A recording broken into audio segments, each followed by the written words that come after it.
শুভ সন্ধ্যা প্রিয় দর্শক, সবাইকে শুভেচ্ছা এবং আমন্ত্রণ জানিয়ে শুরু করছি এসএটিভির প্রতিদিনের সান্ধ্যকালীন আয়োজন বেলা শেষে। আপনাদের সাথে আছি আমি অর্চি রহমান এবং থাকবো পুরোটা সময় জুড়েই। আর প্রতিদিনের মতো আজকেও আমাদের সাথে আছেন নতুন অতিথি।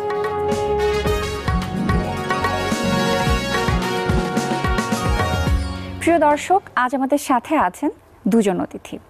কিছুদিন আগে রিলিজ পেয়েছে হৃদয়ের রংধনু এবং সেই চলচ্চিত্রের চলচ্চিত্র নির্মাতা এবং শিক্ষক আছেন রাজিবুল হোসেন আমাদের সাথে, এবং সেই চলচ্চিত্রেরই একজন অভিনেতা শামস কাদের আছেন আমাদের সাথে। চলে যাচ্ছি তাদের কাছে সরাসরি আলাপচারিতায়। কেমন আছেন দুজনের কাছেই জানতে চাচ্ছি। আলহামদুলিল্লাহ ভালো আছি। বহুল প্রতীক্ষিতই বলতে হবে, একটা চলচ্চিত্রের জন্য আমরা অপেক্ষা করছিলাম অনেক দিন ধরেই। আমরা যারা এই জেনারেশনের আছি অনেক দিন ধরেই শুনছিলাম এই চলচ্চিত্রের ব্যাপারে এবং ফাইনালি সেটা রিলিজ পেয়েছে কিছুদিন আগে। অনুভূতিটা আসলে অন্যরকমই হওয়ার কথা না? অনুভূতিটা আমি একটু জানতে চাচ্ছি ছোট্ট করে। দেখেন, স্বাধীন চলচ্চিত্র নির্মাতাদের জন্য সবসময় চলচ্চিত্র নির্মাণ খুব কষ্টের। হ্যাঁ, এবং নির্মাণের যেরকম সংকট আছে, আমাদের সেন্সরশিপেও সংকট আছে, আমাদের ডিস্ট্রিবিউশন মানে পরিবেশনায়ও সংকট আছে। তো এই তিনটা জায়গায় আমরা তিনটি সংকট এবং জার্নির ভিতর দিয়েই বেশ খানিকটা সময় পার হতে হয়েছে এবং আমরা আনকম্প্রোমাইজড ওয়েতে চলচ্চিত্রটি মুক্তি দিতে পেরেছি। এটাই আমাদের কাছে সবচেয়ে বড় সার্থকতা। আমরা কোথায় যাচ্ছি?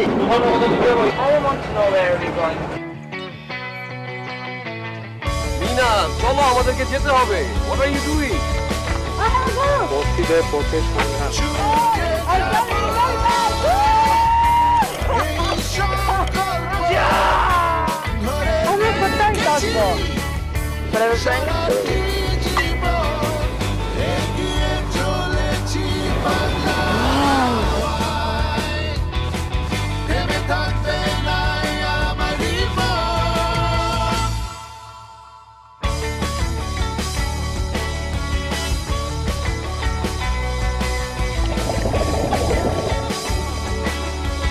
এখন আমরা সেই দিকে তাকাই, সেই দিকে কখন যাই।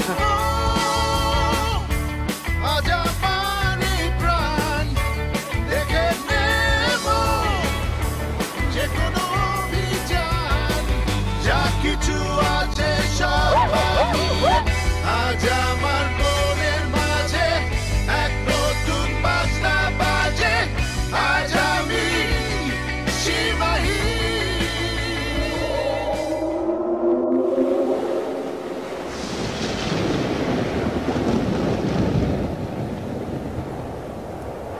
যদি অভিনেতার কাছে জানতে চাই যে এই যে এতদিন অপেক্ষার পরে একটা চলচ্চিত্র রিলিজ পেল এবং সবার এত কষ্ট পরিশ্রম এখানে আছে, এই মুহূর্তে আসলে কি অনুভব করা হচ্ছে?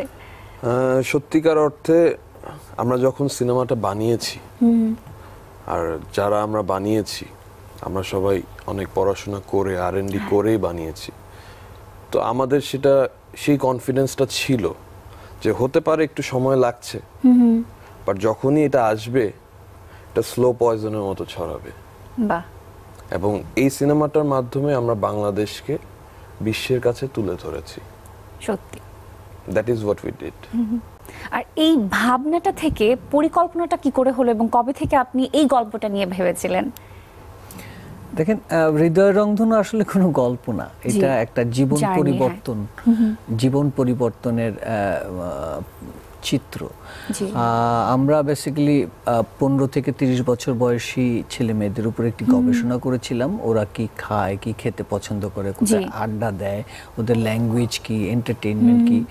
তো ওদের সেই কনসেপ্টের উপরে বা সেই রিসার্চ ফাইন্ডিংসের উপরে বেস করে একটি ভাবনা এসেছিল, সেটা হচ্ছে নিরুদ্দেশ যাত্রা। মানে এই জেনারেশনটা হচ্ছে সোয়ার্ড জেনারেশন, ওরা জানে না কোথায় যাবে, কি করবে, কেন করবে, হ্যাঁ, খুবই অস্থির এবং ওদের ভবিষ্যৎ নেই।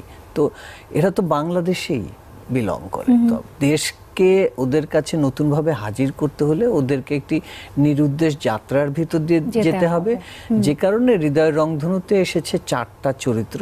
জি। তাদেরকে একটি মিস্ট্রিয়াস ক্যারেক্টার নিরুদ্দেশ যাত্রা দেয় এবং সেই যাত্রায় এক একটা ক্লু পাবে ওরা, সেই আচ্ছা। ক্লু ফলো করতে করতে ওরা বাংলাদেশের বিভিন্ন জায়গায়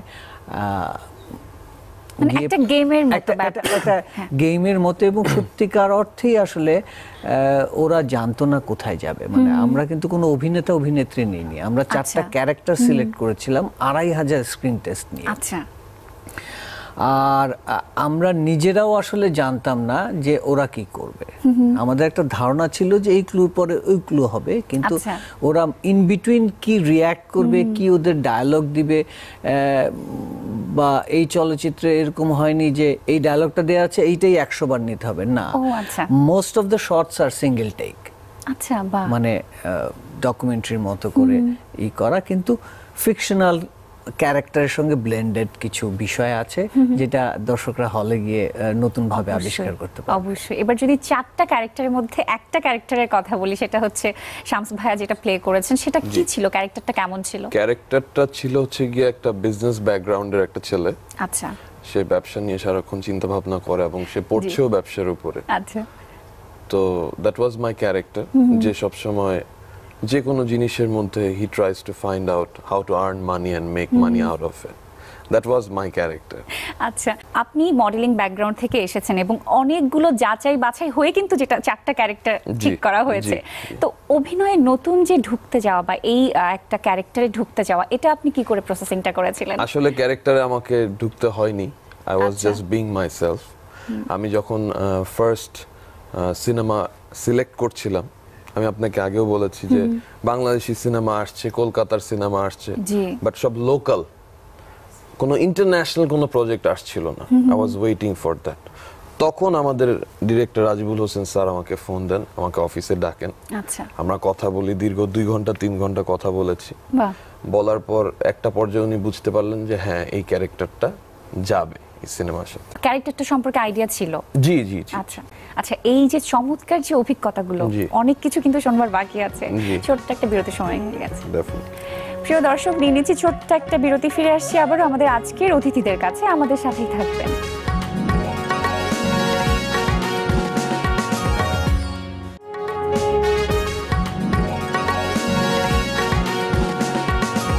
প্রিয় দর্শক, বিরতির পর আবারও ফিরে এলাম বেলা শেষের আজকের এই আয়োজনে। কথা বলছিলাম এবং আমাদের সাথে স্টুডিওতে আছেন দুজন অতিথি। হৃদয়ের রংধনু চলচ্চিত্রের চলচ্চিত্র নির্মাতা এবং শিক্ষক রাজিবুল হোসেন এবং সেই চলচ্চিত্রের মডেল এবং অভিনেতা শামস কাদির। চলে যাচ্ছি আবারও তার কাছে। জি, আমরা যে ক্যারেক্টারগুলো সম্পর্কে শুনছিলাম, অডিশনের প্রসেসিংটা আসলে কেমন ছিল? ভাইয়ার কাছে একটু শুনি। I was very dear to like character সিলেকশনের ক্ষেত্রে আমি সবসময় দেখি যে ওদের ফিয়ার ফ্যাক্টরগুলো কি কি, আচ্ছা। ওদের ইমোশনাল জায়গাগুলো কি, ওরা ইনস্ট্যান্ট কিভাবে রিয়্যাক্ট করে, সিচুয়েশনগুলো হ্যান্ডেল করে কি করে হ্যান্ডেল করে। তো ওদের স্ক্রিন টেস্টগুলো আসলে একটু ডিফারেন্ট ছিল, রাদার দেন চুজিং একটা আচ্ছা। ক্যারেক্টারকে। আমরা ডায়ালগ দিয়ে বলি নাই যে এটা পড়ে শোনা। আচ্ছা। হ্যাঁ, সো ওই জায়গাটা খুব ইম্পর্টেন্ট ছিল। এবং শামস যেরকম ও বিজনেসের স্টুডেন্ট এবং যেভাবে কথা বলে সিনেমাতে ওইভাবেই দেখবেন ওকে, সেরকমই ছিল। এবং এখন শামস যা করে সিনেমাতে শেষের দিকে গিয়ে দেখবেন যে ও আসলে মানে ও নিজেও একটা অবস্থা থেকে আরেকটা অবস্থায় ট্রান্সফর্ম হয়েছে। এবং এইটা এই চলচ্চিত্রে আছে, সেম অ্যাজ মিনা আছে, কিং আছে, স্বজন আছে। তো প্রত্যেকেরই এই জার্নিটা, জীবন পরিবর্তনের গল্প। It is more than a story. হ্যাঁ, বেশ কিছুদিন হয়ে গেছে, রিলিজ হয়ে গেছে সিনেমাটা। এখন অনুভূতির কথা শুনেছি, আমি রেসপন্সের কথাটা একটু জানতে চাচ্ছি, কেমন রেসপন্স পাচ্ছেন? ভাইয়ের কাছে আগে শুনি। রেসপন্স, আমরা তো প্রথম দিন ছিলাম, দোনোটা শোতেই ছিলাম। সবার রেসপন্স হচ্ছে গিয়ে বাংলাদেশের অন্যান্য মুভির মতো এটা মুভি না। না, তো it's like a fairy tale of new generation. যে হঠাৎ করে সামহাউ আমি বললাম আপনাকে, আচ্ছা চলেন লেটস গো সামওয়্যার। একটা লোক ফোন দিল আমাদের 3 জনকে, দিয়ে বলল যে আপনারা এখানে চলে আসেন। Out of nothing, without knowing anything, without thinking about the safety issues, okay let's do it. একদম সেই মুহূর্তে। হ্যাঁ হ্যাঁ। তো যখন আমরা শুনলাম যে এটা একটা মানে এখনকার ইউথদের ফেইরি টেল, হ্যাঁ। That was the best word we listened actually. আর আরেকটা জিনিস আমি শুনেছি যে বাংলাদেশ যে এত সুন্দর এটা আমরা জানতাম না। সত্যি তাই, এটা আসলে বলতেই হবে। এবং আমাদের নিজেদেরও যে কত কিছু এক্সপ্লোর করা বাকি আছে, আমার মনে হয় এই চলচ্চিত্রটা অনেকটাই হেল্প করবে। এবং এত সুন্দর সুন্দর জায়গা দেখানো হয়েছে। লোকেশন সম্পর্কে যদি একটু ভাইয়ার কাছে শুনি, কতগুলো জায়গায় শুট করা হয়েছে? বাংলাদেশের 54টা জেলায় আমরা শুটিং করেছি। এই শুট করতে গিয়ে কি কি হয়েছিল? না, উই ওয়ার ব্লেসড বাই আল্লাহ, আমি বলবো।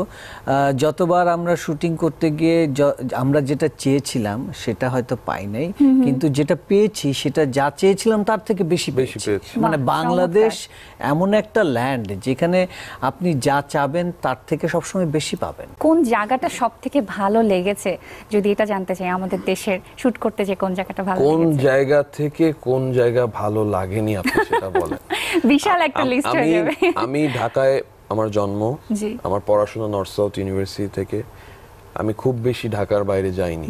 আর আমার ব্যবসার কাজে চিটাগং পোর্টে মাঝে মাঝে যেতে হয়, ইম্পোর্টের ব্যবসা আমার যেহেতু। এই দুইটা জায়গা বাদে আমার কোথাও যাওয়া হয়নি। এই সিনেমা করতে গিয়ে আমি এমন এমন জায়গা দেখেছি যেটা হয়তো বা আমি পাতায়া গিয়ে দেখেছি, বা যেটা আমি মালদ্বীপসে গিয়ে দেখেছি, সেম জিনিস বাংলাদেশে আছে। বাংলাদেশ কিন্তু পৃথিবীর মধ্যে 8ম আনএক্সপ্লোরড ট্যুরিজম প্লেস। আচ্ছা, তো এইটাকে আমরা প্রমোটই করি না। আমাদের পর্যটন কর্পোরেশন আছে, ট্যুরিজম বোর্ড আছে, গভর্নমেন্ট আছে, সেইভাবে আমরা আসলে স্ট্র্যাটেজিক আমরা কোনোটাই ফলো করছি না প্ল্যান নাই। ফলে এই চলচ্চিত্রটি কিন্তু আমরা বেসরকারিভাবে বানিয়েছি, আমরা নিজেদের উদ্যোগ নিয়ে বানিয়েছি। বানিয়ে আমরা ট্যুরিজম পর্যটন কর্পোরেশনের কাছে গিয়ে বলেছি যে আমরা বানিয়েছি, আপনারা এইটার সঙ্গে সম্পৃক্ত হতে পারেন, কারণ এটা বাংলাদেশের পর্যটনকে প্রমোট করবে। হ্যাঁ, এবং আমরা কোনো অর্থ চাইনি, খেয়াল করে। হ্যাঁ, তারপরে পর্যটন কর্পোরেশন আমাদের সঙ্গে সম্পৃক্ত হয়েছে। কিন্তু এই চলচ্চিত্রটি আবার সেন্সর বোর্ড আটকে দিয়েছিল। এবং সেই ব্যাপারে আমি আসতে চাচ্ছিলাম, এবং প্রথমেই যেটা বলেছি যে অনেক দিন ধরে আমরা চলচ্চিত্রটির কথা শুনছিলাম যে কাজ শেষ হয়ে গেছে বা রিলিজ হতে যাচ্ছে, বাট রিলিজে এত প্রবলেম ফেস করতে হয়েছে। এবং নতুন একটা কনসেপ্টে নতুন একটা মুভি, সেক্ষেত্রে প্রবলেমগুলো আসলে ফেস করার কথা না, কিন্তু কেন সেন্সর বোর্ড এরকম আটকে গেছে বলে আপনার কি মনে হয়? কি কি ধারণা হয়েছে আপনার? দেখেন, মূলত আমলাতন্ত্র। জি, কারণ সেন্সর বোর্ডে যারা মেম্বার থাকে তারা অধিকাংশ হচ্ছে সরকারি পদাধিকার বলে মেম্বার, তাদের সঙ্গে শিল্প সাহিত্যের যোগাযোগ নাই। ওদেরকে সরকারি পক্ষ থেকে আসলে যথেষ্ট পরিমাণে ট্রেনিংও দেওয়া হয় না। চলচ্চিত্রটি একটি বিশেষায়িত শিল্প, একটা আর্ট। হ্যাঁ, ইটস এ 7th আর্ট, মানে a combination of all other art. সেখানে চলচ্চিত্র সংশ্লিষ্ট ব্যক্তি মাত্র 3 জন বা 2 জন। হ্যাঁ, তো আর নতুন ধরনের কনসেপ্ট ওরা নিতে পারে না। এবং আরো কিছু এই ব্যাপারে কিন্তু আমি ফিরে আসবো, আরো কিছু প্রশ্ন আছে, তবে আবারও ছোট্ট একটা বিরতির সময় হয়ে গেছে। প্রিয় দর্শক, আবারও নিয়ে নিচ্ছি ছোট্ট আরেকটা বিরতি। ফিরে আসছি আবারও আমাদের আজকের অতিথিদের কাছে, আমাদের সাথেই থাকবেন।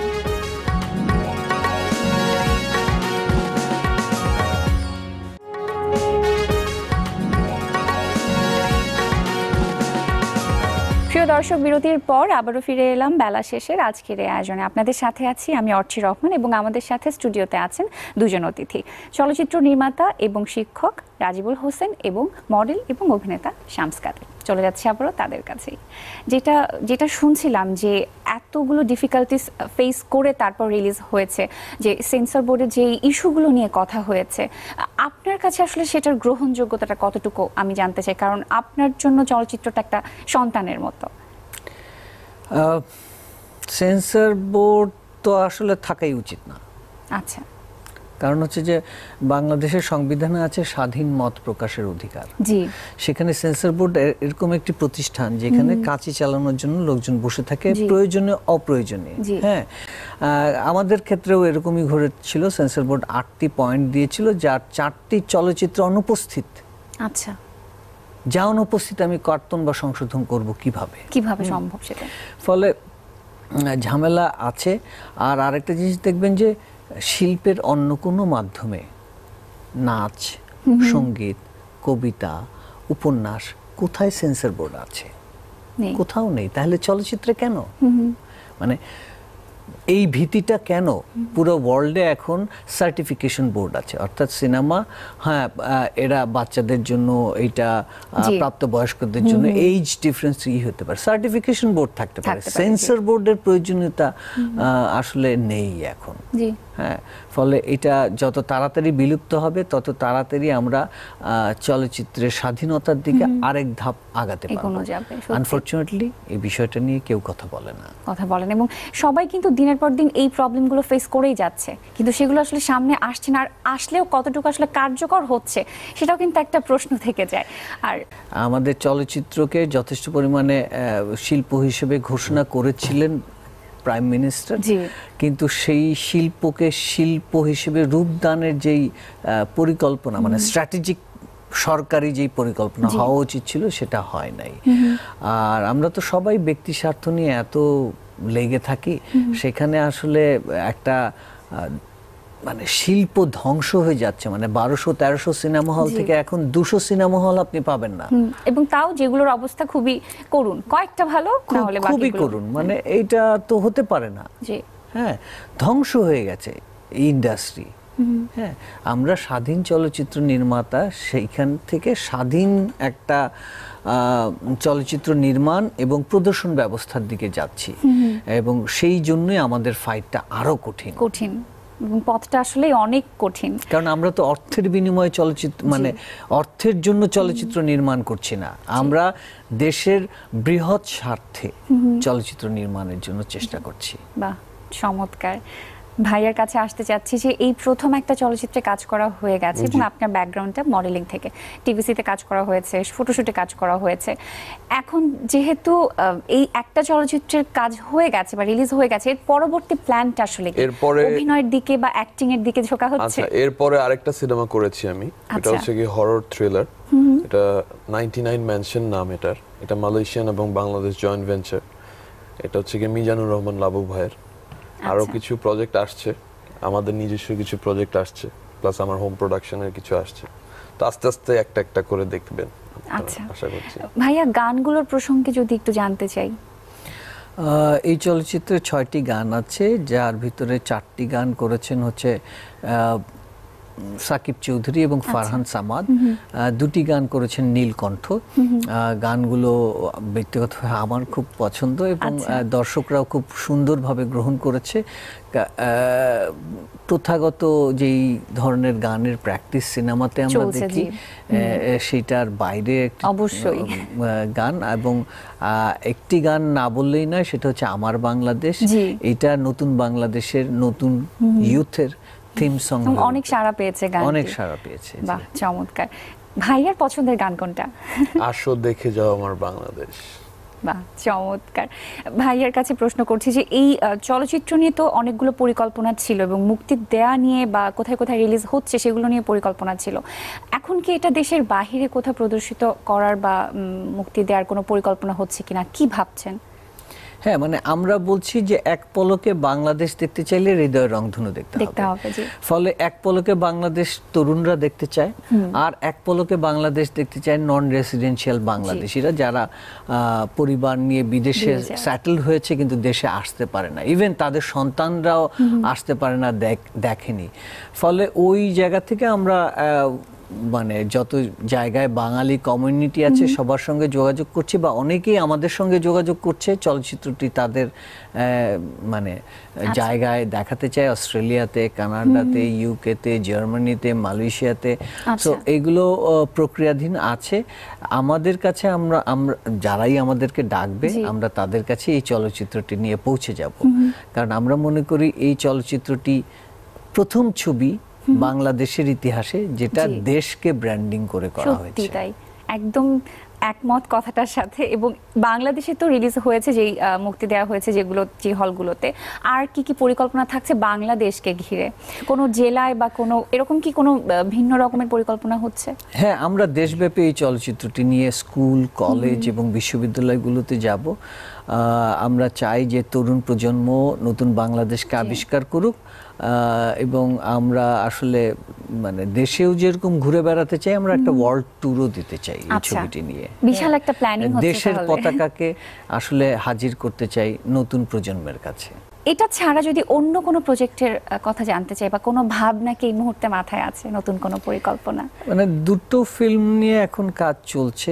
একটি কথা বলেছি আমি, সেটা আচ্ছা। হচ্ছে যে রানওয়ে 2002 খুব সম্প্রতি ঘটে যাওয়া একটি বিমান দুর্ঘটনার জি। গল্পকে ঘিরে। তো এইটার স্ক্রিপ্ট শেষ পর্যায়ে আছে, এটা নিয়ে আমরা খুব তাড়াতাড়ি কাজ শুরু করব।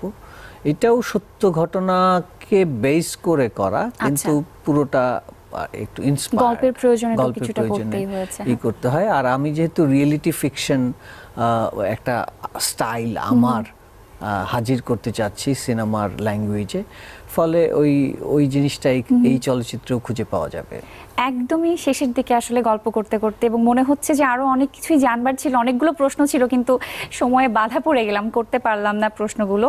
কিন্তু শেষের দিকে একটা প্রশ্ন আমি করতে চাই যে এত কষ্ট করে একটা পরিশ্রম করে একটা চলচ্চিত্র বানানো হয়েছে, অবশ্যই সবার দায়িত্ব কর্তব্য আছে এই চলচ্চিত্রটাকে ঘিরে, আমাদেরও দায়িত্ব কর্তব্য আছে। তো দর্শকের কাছেও নিশ্চয়ই প্রত্যাশার একটা জায়গা থেকেই যায়। আমি দুজনের কাছে ছোট্ট করে একটু শুনতে চাই।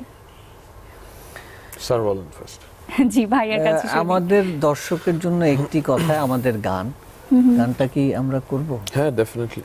জি, তাহলে আমরা গান শুনতে শুনতে বিদায় নিব। আমাদের সিনেমার ছোট্ট একটি গান, 2 লাইন বলছি। জি জি। আসো দেখে যাও আমার বাংলাদেশ, আসো মাগো তোমায় শুরু তোমায় শেষ। বাহ, চমৎকার। এবং অনেক অনেক ধন্যবাদ জানাচ্ছি আমাদের আজকের বেলা শেষেতে আসবার দোয়া জন্য। করবেন, দোয়া করবেন আমাদের জন্য, and thank you for inviting us. Welcome. প্রিয় দর্শক, আজকের মতো এখানেই শেষ করছি বেলা শেষের আয়োজন। আবারও দেখা হবে নতুন আরেকটি দিনের শেষে, নতুন আরেকটি আয়োজনে, নতুন অতিথিকে সাথে নিয়ে। সে পর্যন্ত সবাই ভালো থাকবেন, সুন্দর থাকবেন, সুস্থ থাকবেন এবং অবশ্যই বাংলা চলচ্চিত্রের সাথে থাকবেন।